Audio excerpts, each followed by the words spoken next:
And today I'm going to be talking about a quite literally huge issue that faces America today. That issue is obesity. Now, it seems to be affecting more and more people with every generation, and there's a lot of different reasons as to why that happens. Mainly the reason is the way that we perceive how to live a healthy lifestyle. Now, all of us have grown up living that you should eat less and work out more if you want to live a healthy lifestyle. And if you're fat, it's mainly because you chose to be fat. You didn't work out enough. You ate all of the wrong foods. And to an extent, that's right. But it's not 100% right. Mainly because it's impossible to count all of your calories and balance them out. They say if you eat a meal that's worth 1,000 calories, you need to run and work out and burn off 1,000 calories just to not get fat. Well, you can't exactly do that because it's impossible to balance your calories in and calories out. For example, let's say you drank a normal can of Coke. It's about 12 ounces and there's about 260 calories in that.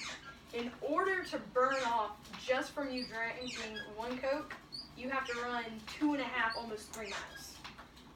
Nobody has that kind of time in the day to burn off all of their calories that they consume in one day. Another issue with the counting calories thing is that a calorie is not always a calorie. Let's say you ate 160 calories worth of almonds. There's a lot of things that are good in almonds. You eat it, it digests well, it gives you a slow release of sugar so you stay and feel full longer. And it will even burn off more calories as you're just digesting it, versus eating 160 calories of just junk food, which turns to just straight sugar and fat in your body. Another issue as to why obesity is such a thing is sugar. Sugar is in everything. You cannot avoid sugar. It's good in some circumstances, like the natural sugars in food, like natural sugars in oranges and apples and things like that, that digest well and work with your body, versus junk food sugars, which is our stereotypical cookies, sodas, cakes. Well, sugar's in a lot more than that. And as a matter of fact, the more you see more reduced fat, no trans fat, all of this stuff, the lower the fat content, it's normally a little higher the sugar content, because processed foods. Processed foods are horrible, another leading cause of obesity, and it's just impossible to avoid. You walk into a grocery store, basically everything in a box is bad for you. The thing with processed foods is that with each new trend, you want to be trans fat free, you want to be gluten free, you want to be sugar free. You can do all of that, but it's made in a factory. They can dial back and add in as much as they want. Processed food is processed food. But if you look at the sugar content of reduced fat, no fat, whatever, versus the regular one, the fat content may be different, but the sugar content is still the same. And food companies know that sugar is addicting, and they will start you off from the get-go trying to get you addicted to sugar. For example, this is just baby formula. I was recommended by my pediatrician to give this to my son because they thought he wasn't gaining weight fast enough and needed a heavyweight supplement formula.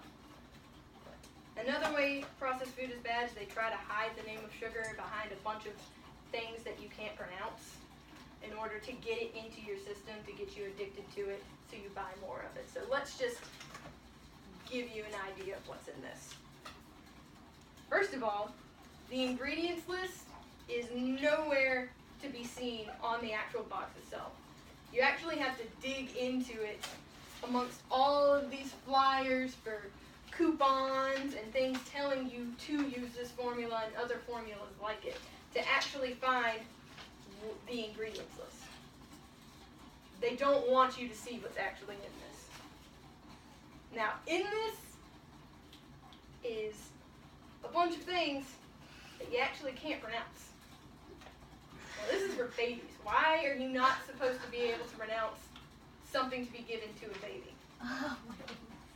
Another thing, and the majority of this that you can't pronounce is just other names for sugar. Dextrose, monodextrose, glucose, all sorts of weird names to give a baby sugar. It's not right. They put all sorts of just artificial preservatives and everything in it to keep it on a shelf longer and to get you that sugar. Another thing what makes it weird is they want to put things in it to extend its shelf life. It says right here on the box that this is milk-based. See this? Weird, not milky color versus natural, normal breast milk. This has everything he actually needs to survive for a full year. If he just eats nothing but this, he will be alive and healthy and live a normal, healthy life if this is all he eats for the first year.